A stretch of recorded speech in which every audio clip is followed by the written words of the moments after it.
What's up, everybody, and welcome to this week's edition of Loop Live. My name is Matt McCoy. I'm the founder of loopcommunity.com. I'm also the host of the Loop Live show, and today we have a great guest, Nate Scott from CCLI. I'm sure you've heard of CCLI before. Maybe in a worship service, you've seen at the bottom of a slide or a printout or on a chord chart, CCLI number 547-32197. And you probably are familiar with CCLI, but you might have some questions like, what CCLI license do we need at our church? Or what are streaming licenses? Or what is this whole thing about reporting? Just what does it all mean? And so we're going to get our questions answered today from Nate Scott. And really looking forward to this conversation. If you have any questions at all, you can type them into the comment box. If you're watching on YouTube or Facebook, type them into the comment box. We might take some live questions. We'll see. But hit like, hit subscribe, and let's bring in Nate Scott.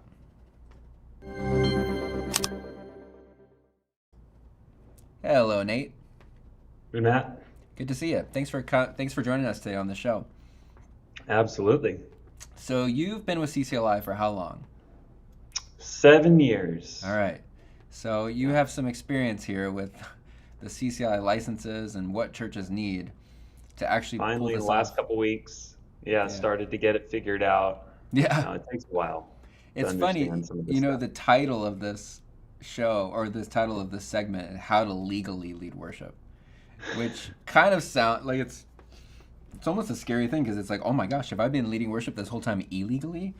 And I guess what we're wanting to talk about is, what does a church need to sing songs in church? Because I think a lot of churches, they might think, well, I thought it's just free, or you can just sing whatever songs you want. You don't have to do any sort of license, or you're church exempt is kind of the phrase that's thrown out a lot. Well, first of all, let's answer that. What does it mean when a church says, "Are we exempt from copyright?" What does that even mean when someone says that? There is a section in the U.S. copyright law, Section 110, I believe, that talks through activities in religious services that are exempt from copyright protection, we'll say. Okay. Because just before that, in the copyright law, it talks about music creators and maybe artists, sculptors, whatever, folks who create content, the types of protections that they have when they create something. And in our world, we're most likely talking about a song. And there's certain protections that you have when you write something or create it. Well, churches in the course of services are able to perform copyrighted songs. The band can play that song. You could play an audio recording of a song, and that activity is exempt if it's in the course of services. It's commonly referred to as the religious services exemption.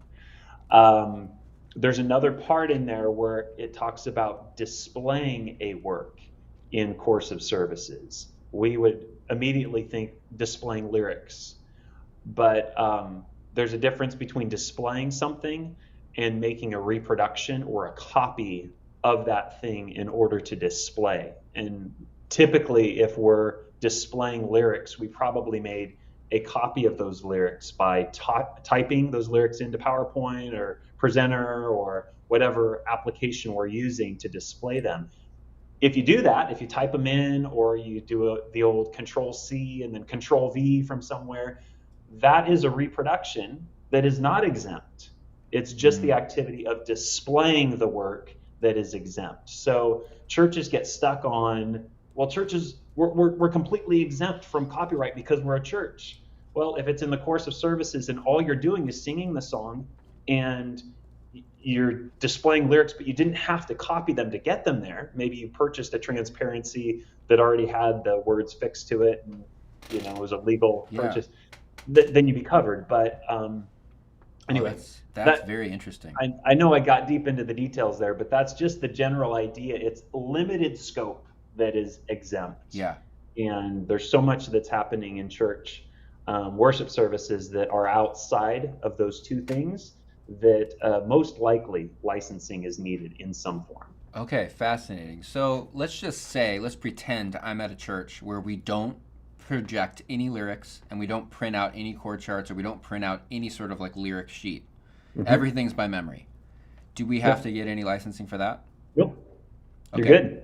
So you could play any song you want in your church service.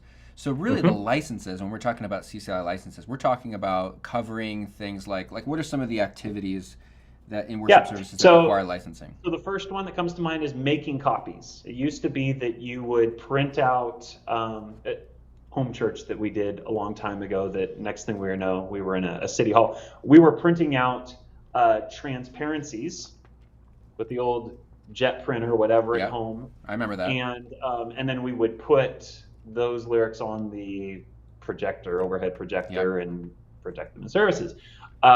So that was either a photocopy or a normal print, but a physical print. There's lots of photocopying that's taking place to copy chord charts or whatever. But then also digital copies. Maybe it's a PDF that you downloaded from somewhere and you shared it with your team. You just made a digital replication because you shared it with 10 folks on your worship team. Yeah, I was going to ask, like, what about like a PDF chord chart app? You know, you're not printing anything. It would fall under that category if you are distributing it out. Unless you could purchase a chord chart and it says you can share this with 5 members of your team or make 5 copies. Well, then you've secured the licensing for it. But if it doesn't say that, and you basically replicate that chord chart by making it available to 5, 10 folks, whatever the number is, then you made a digital reproduction, and that requires copyright protection. So our church copyright license covers physical copies, like a photocopy or printing off on your printer, digital copies, which are more common today if you were to post stuff to a planning website and then it got shared with the band, or you sent it via email. It also covers making translations where one doesn't exist. So if you had a Korean service at your church and you wanted to sing The Lion and the Lamb and there wasn't a published version of that translation you want to use, you could make a translation just for your church to use. You can't distribute it outside of the church, but it's for your church to use, and that's covered under the church copyright license. And then recording services. That's the fourth right, is making recordings. This is really common before podcasting came into play. It was cassette tapes and then CDs, and it's still happening today. You could do DVDs for that matter, but it's for up to 15% of your congregation size that you could create copies of the service to share out, and then the church can recoup the cost of just creating that CD. You can't sell it for $20, I think, but I can't remember exactly what the limit is, but it's just so that you're not losing money buying CDs and making the copies for your church congregation. So those are the 4 rights. One more I do need to mention: making custom arrangements is also allowable under the church copyright license. We come in contact with many worship leaders that just say, I create my own chord charts because I can't find one that's absolutely perfect. And the license allows you to create a custom arrangement if one doesn't exist publicly that matches your need or isn't exactly what you're looking for. I'm probably making that a little bit too broad, but there is the ability to create custom arrangements, and then you report that, and that ensures that the publisher is compensated for it. But with custom arrangements and translations, you don't own the rights to those. Your church can use them for your services, but those translations and arrangements can't go outside the church walls, basically. It's just for aiding your congregation's worship services. So that was a lot of time on the church copyright license, but it has the most moving parts. Yeah. And are those you want me to talk about some other licenses? Are those all things that are not covered by the copyright law, church exemption? Yeah. Recording a service, you're not allowed to do that. Recording is because it's a reproduction. You're broadcasting reproduction it out. Is the key one. The rights that a content creator gets, like when you write a song, you control reproduction, so making copies of that work. You have the exclusive right to create derivative works, so master recordings, translations, arrangements. Um, let's see, you have the right to distribution. Someone can't just start selling your composition. You have to Mm, authorize that or license that. And performance is another one. got it. Initially, only you have that right, but the religious service exemption allows in church services. So I already know the answer to this, but I just want to ask because I think that there's some people who might wonder, like, is CCLI a government-related entity? Like, is it's because you're like kind of protecting the copyright law in a way, Yeah. like, Thankfully, no. yeah, We were birthed out of the local church 33 years ago, out of the need for a church to ensure that with this all this activity that was happening with copying content, are we liable to get sued? And senior pastor asked the worship pastor to look into this thing, and the result was the first blanket license to churches, the church copyright license, where publishers were giving the right to make these sort of copies yeah, um, through a blanket license. So CCLI has been doing this for 33 years, and our mission is just to empower worship by yeah. providing affordable, legal content, resources, and media to the church. And we're not the police.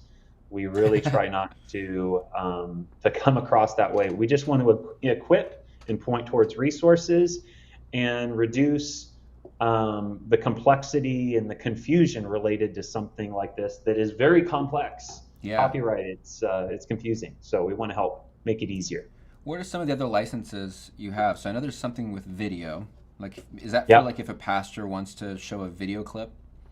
Yep. We have the church video license, which allows churches to show video clips or full movies in services or for special events outside. There is a list of authorized movies or TV shows that you'd have to reference if you had that sort of a license. But if a pastor, especially of a larger church, is showing video clips, like as a sermon illustration, most likely they have a church video license, Yeah. CVLI license, to allow them to do that. I remember in the early 2000s showing video clips in sermons was so popular. Like I feel like Yeah. every sermon you needed to have like some sort of video clip example. Because I remember I worked at a church at the time and I was in charge of actually making the video clip. Yeah. Um, I don't remember if we even had a video license. I mean, it was a small church. I don't think we were doing that. I don't think we even knew it Yeah. existed.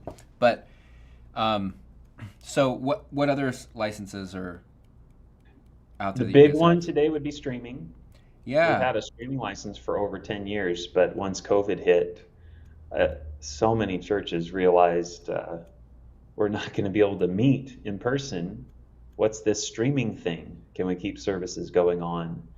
The basic streaming license allows churches to post their services, whether it's live or after the fact, to podcast websites or podcast services. But today, more likely, third party websites such as Facebook and YouTube, as well as their church website. The basic streaming website just allows for your band's live performance of those songs. It doesn't cover master recordings, the popular recordings from artists that we would recognize. The basic license doesn't allow that. It allows your band to perform it and then for you to capture that and place it on these different websites. Um, this year we launched the Streaming Plus license that does grant the rights for including master recordings, such as multi-tracks, master tracks, stems, all the different terms and lingo that I'm not necessarily familiar with, that you are, Matt. yeah, But those types of recordings can now be included in streams as well.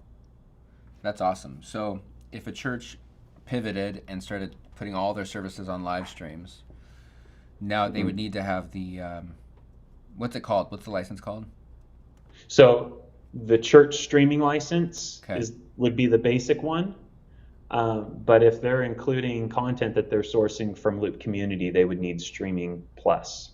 okay, and that allows you to actually have the tracks Hmm. streamed. Now, what would you say are the pros and cons of posting services on YouTube? Because I know there have Yeah. been issues too of like maybe YouTube taking videos down or Yep. There's in the world that we're in, if you post something to YouTube, it feels like, well, that's mine. I own it. Yeah. But worship services, we're performing other people's songs that they have the Yeah. rights to.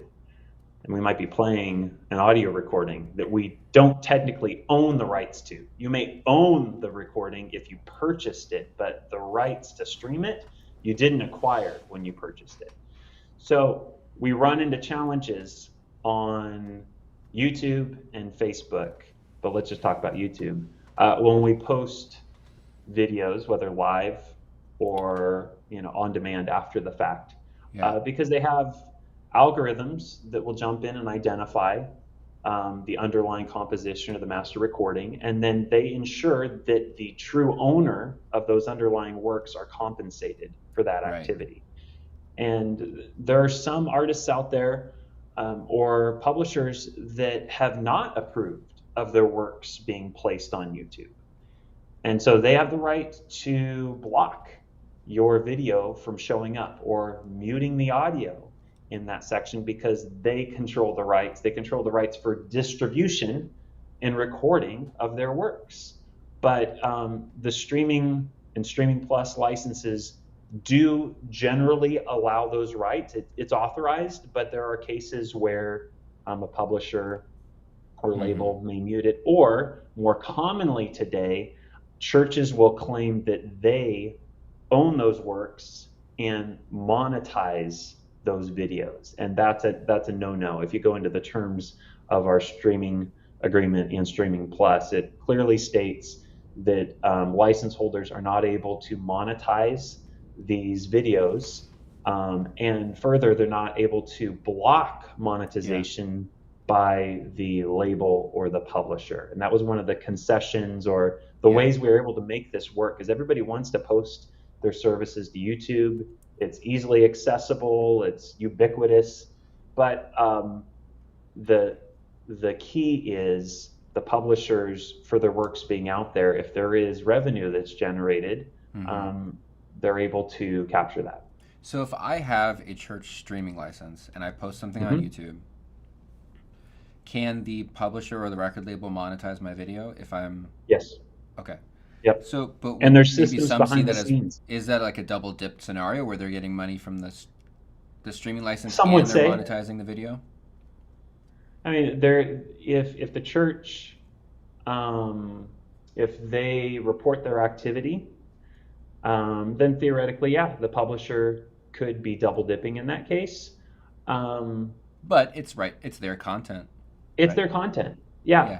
and That's they're kind of it making comes it down to. available out there. They're allowing your amazing performance Yeah. of their song to be Yeah. posted in perpetuity on a distribution platform. I mean, there's Yeah.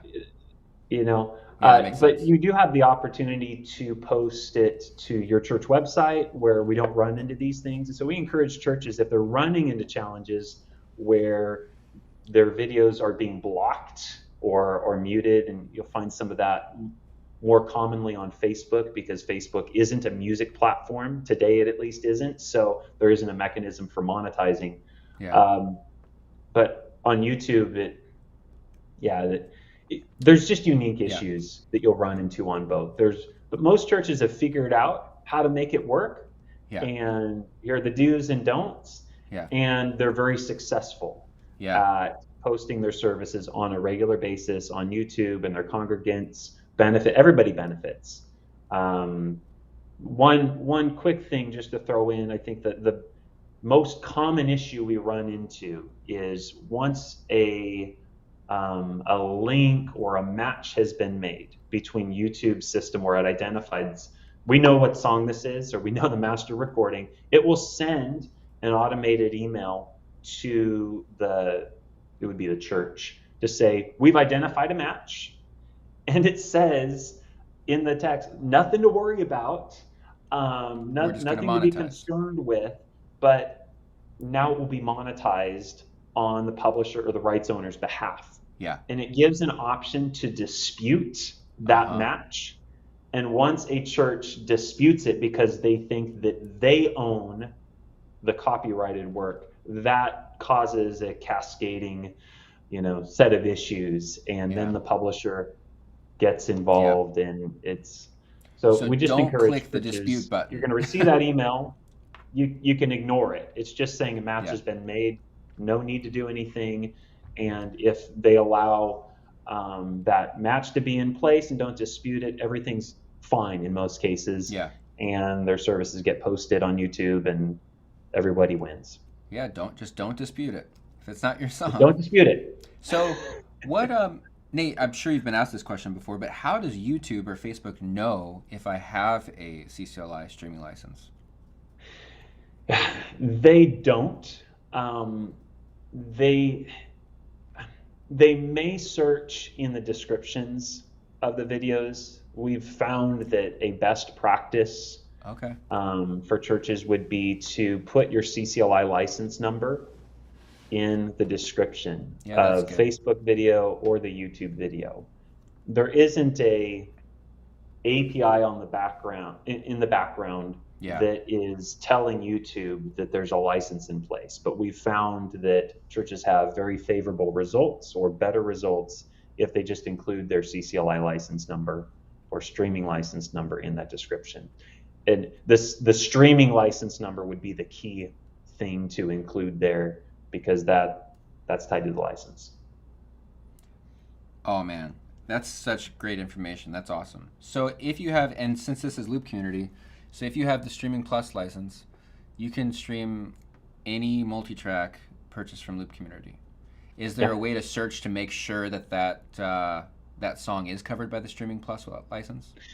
So you can go to reporting.ccli.com, and when you do your normal church copyright license reporting activity, there's an option below that. That first part, you're reporting on the composition, the underlying song. And then you have the option to add recordings, and you can check and find the specific recording that you're using, and then select the Okay. quantity. You could do a search from that main page rather than doing the CCL reporting, and look for the recording as well. So Okay. just go to reporting.ccli.com, Yep. search for the recording, or start with the song, and you'll find the recording. But that would be the That, best way. I'm sure it's okay. covered. That's a good segue into my final question for you, and I want to talk about reporting. So first of all, just explain to me first of all what the reporting process looks like, and like what does a worship leader need to do to report? How often do they have to report? And do you have any Yep. tips on how to make that process a little smoother for the Yeah. worship leader? So reporting, first off, is the way that we ensure that content creators are compensated for the use of their works. So it's important to capture as much of the activity as we can that's happening in churches, so that there's this equitable exchange, we'll say. Churches in the United States and in Canada report every 2.5 years for a 6-month period. Okay. The way that CCLI operates in accounting to publishers and other rights owners, it's in 6-month increments. So a church reports for 6 months at a time. You receive a reporting reminder before it's your turn to report, probably in the month before. And then as that period progresses, all activity that's happening in your church under the licenses need to be reported. We have a mix of ways that folks will do this. I Yeah. personally believe keeping up with your reporting as you go throughout the period will help you to ensure that you're logging it and you're not getting backlogged with Yeah. 26 weeks Because worth of reporting how does a worship activity. leader remember what they did for 6 months? Yeah, how do you know? There's great tools out there for worship planning, and that you can refer to Hmm. see, yep, that's right, this is what we Your did last history. week. Go ahead and just report that activity quickly after, and then it's fresh. Sometimes the reporter isn't the worship leader, and that's where it can also get complicated if you have some volunteer that came in that didn't even attend the service, and they've been tasked with reporting. But just try to keep up with it as you go. But you can do it anytime during the period, and some churches end up doing a bit more catch up towards the end. Okay. And let's see, you report under the church copyright license. There's reporting for Streaming Plus because you have to identify which master recording you used. We also have a rehearse license. I did cover that earlier, but it allows churches to share master recordings with the band for rehearsal purposes. You can report for that as well, but it's all integrated into one website. And you just want to make sure to track what you're doing, report it, and Yep. then we handle it from there. And every church just has to do it every 2 years. So it's not like Two you're and a half years. constantly doing Yeah. it. Yeah. Now, master recording usage, you do report that ongoing, but so that's not an every 2.5 year thing. We're really trying to move towards um, leveraging data in the background so that we can assist to make reporting easier, but that's a long-term thing that we're working on. We know that it takes time and effort to do this reporting thing, and it's one of the least enjoyed Yeah. activities Right. for CCLI license holders, but it is a necessary evil, and we're looking to simplify it, make it easier, and hopefully someday we'll be able to show you, here's Yep. what you used, confirm, and then it just reports. That's awesome. This has been really helpful, Nate. I appreciate you Great. taking the time. Thanks for giving us a crash course on what licenses we need. Hope I didn't confuse anyone. No, I thought it was Anytime. very clear. That's good. Okay, great. Where can people go? Well, I guess they need to go to ccli.com. Yeah. If you go to our website, you can select the specific programs and get more detail on exactly which activities are covered or not allowed. You can identify which catalogs, which labels are covered, which ones aren't. So there's just a lot of helpful resources there, as well as tips and tricks and educational sort of articles under things like Worship Fuel. So go What's to a worship leader? ccli.com and Last go from there. question, because it just popped in my head. Well, what's a worship leader supposed to do if they want to do a song, but they find that it's not covered under CCLI license? Yeah, great question. You're going to want to check if you're going to reproduce or stream it. Do some sort of activity that isn't exempt to the religious Yeah. services exemption. Connect with the publisher. Just look up the copyright information on the internet, connect with them, and you can work through direct licensing on it. Okay. All right. Well, thank you, Nate. Yeah. We'll talk to you soon. Thank you man. for Thanks. inviting me over. Appreciate Yeah. it. I know it was last minute. I appreciate it. Yeah. See ya. See ya.